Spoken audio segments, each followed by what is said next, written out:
So today's video is gonna be about fear, and reality versus delusion, and how the mind basically paints a reality that's not true or appears to limit you or confine you in some way.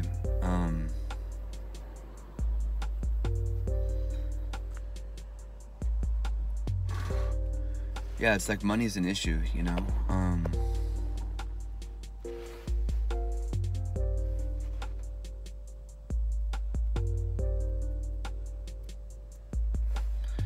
No one wants to do work that they hate, you know.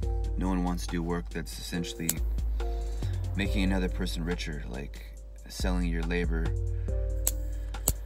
selling your time to construct another person's vision is not ideal, right? And we're not trained at all about how to accomplish building anything in public school. I mean, largely in society, you know. We're just taught to consume and be entertained and to be happy if we can work at Google for $150,000 a year and contribute to that fucking shenanigans. But actually building something real is like, you know, the goal. And it's the in-between of like, how do you survive while that goal is being manifested? It takes a lot of discipline.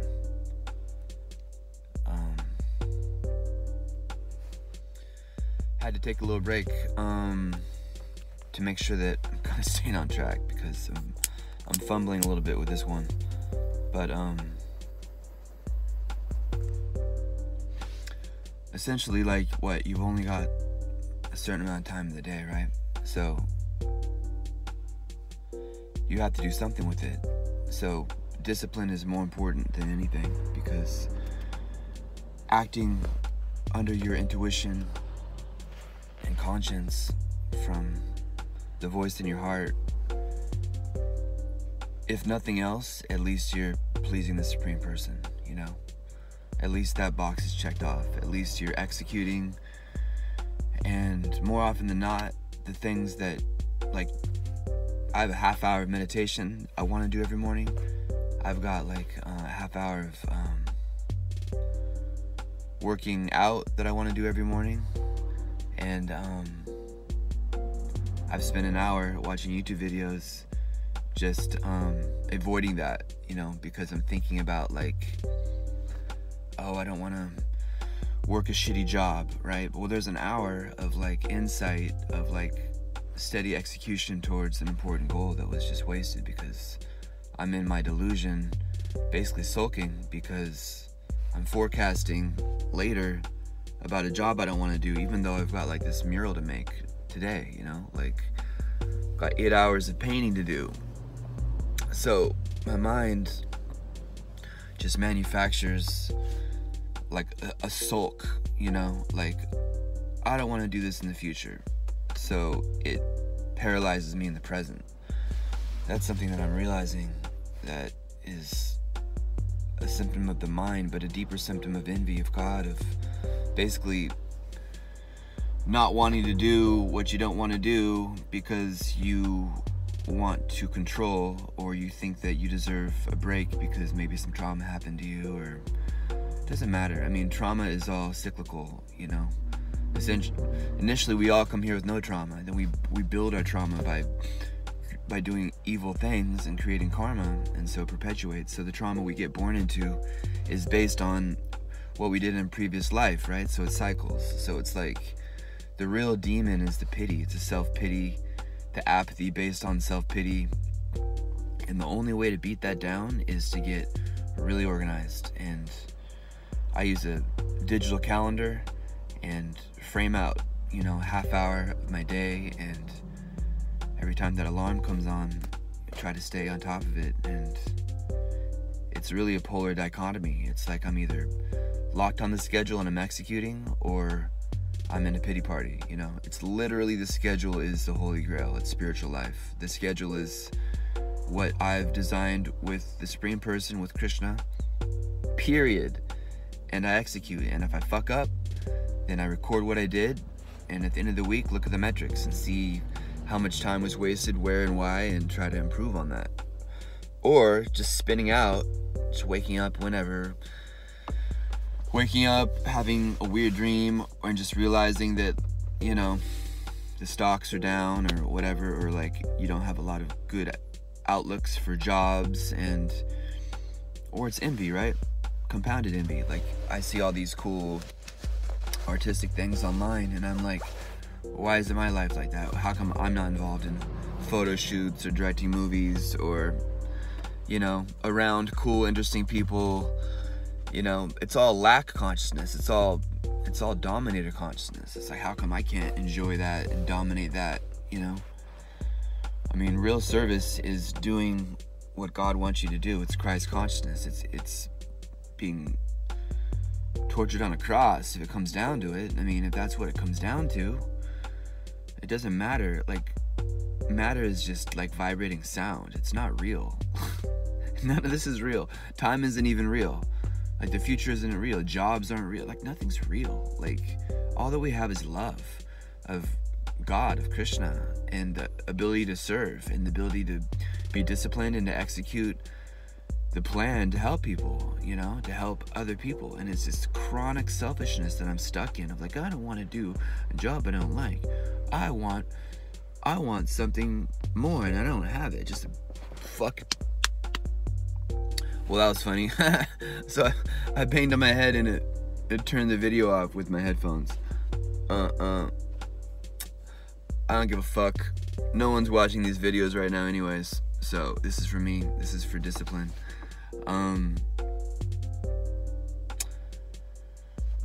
Yeah. So I've distilled existence down to a couple of premises. The first premise is executing the schedule no matter what you feel like, you know. But there are exceptions, right? Like, if you have an opportunity, or if you have a brilliant idea and you inquire within, it's all about the relationship.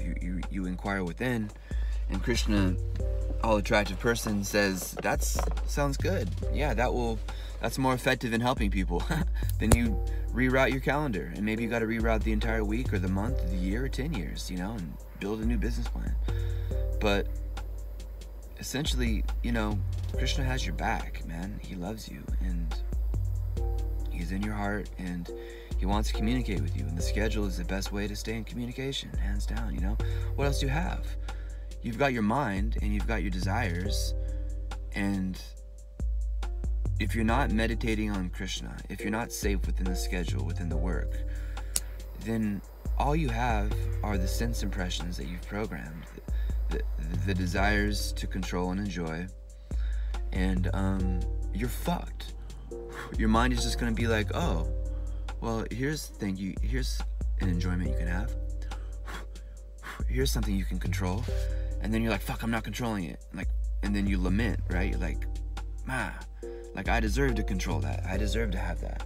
And it's just this terrible pity party, man. Because the mind can be your friend if you program it with beneficial, truthful premises and experiences, you know.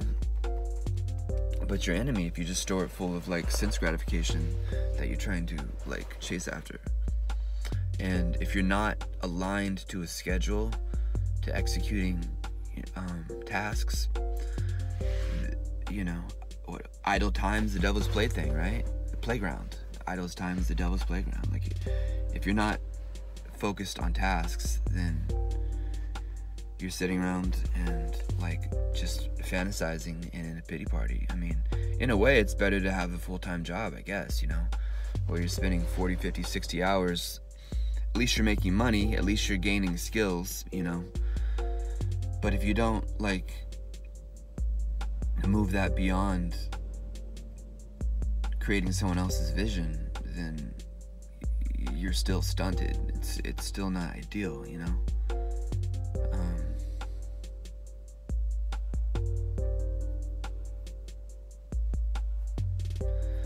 I guess that's the question, right? You know, like,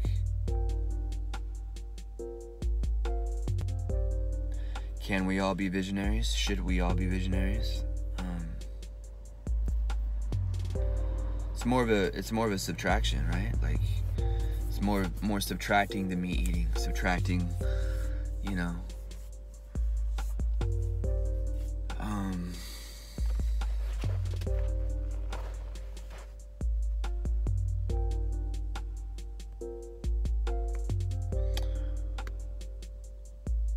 subtracting the envy.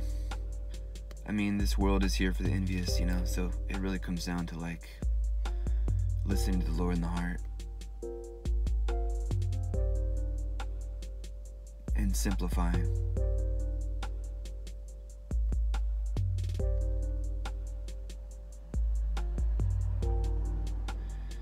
And I think if more people had innovator, designer, big picture consciousness, then we would solve the problems quicker, because creating business is almost spiritual. You know, it's almost like the merit of risk and value.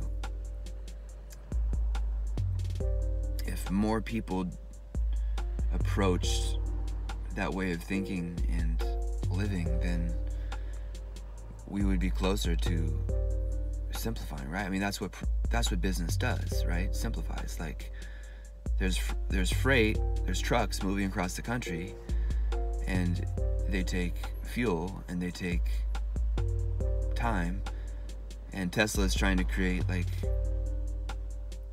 a faster truck that doesn't burn gas. And you know, the question is, do we need all of that shit in the trucks in the first place? But I think that the type of minds that create electric vehicles, if there were more of them, we would come up with solutions faster, and we would realize, like, okay, we don't need to consume nearly as much, you know. But it's not the nature of the world. The nature of the world is a place where people come to try to be dominators, and so because of their obsession on dominating, they actually like clip their wings, and they live in fear, and they live in pity, self-pity, and they live deflated. And media propaganda perpetuates deflation and encourages deflation. Public schools encourage deflation. The medical industry encourages deflation, encourages sickness. So, I mean,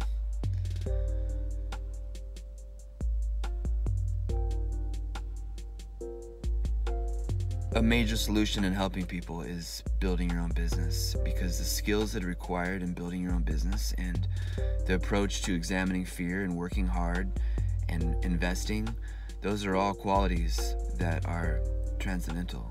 So, along with spiritual practice like meditation and reading scripture and helping other people meditate on your time off, right? If you're working 60 hours a week, how much time do you have to really help people? So there are steps in the right direction. It all comes from the Lord in the heart. And if you're following the Lord in the heart and you're executing and you're disciplined, you are going to create your own business, and you are going to be automated so that you have free time and you have resources to teach meditation, to teach yoga, to teach diet properly. All these things are going to follow. So the first thing is discipline. The root of discipline is discere, which means to learn. So what learning means is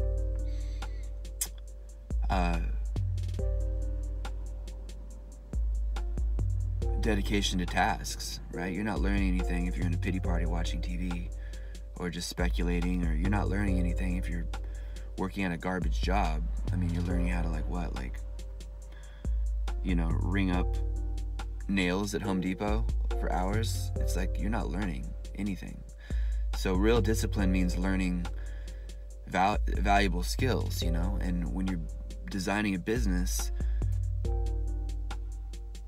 with the intent to give millions of people specific value, like, that's discipline, you know. And discipline is the root of disciple, right? And the disciplic succession connects you to God through a chain of masters that have been disciplined. So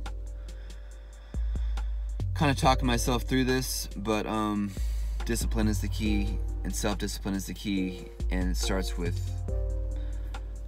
setting up your week with hour-long blocks and really being attentive to whether you're hitting those marks or whether you're just, you know, you got something to do and you choose to watch TV or just fuck off and go to a restaurant with a friend and talk about bullshit. So it's really priorities, and it just comes down to sincerity, and there's nothing anyone can do. I mean, it's great to be around friends that, you know, have similar ethics so that they motivate you and keep you accountable. That's insanely important to have that kind of a brain trust. So but essentially, if you can be the leader, if you can be accountable, if you can have that discipline and carry yourself, then you're much more likely to carry others. So that's the goal, and kind of where my head's at this morning.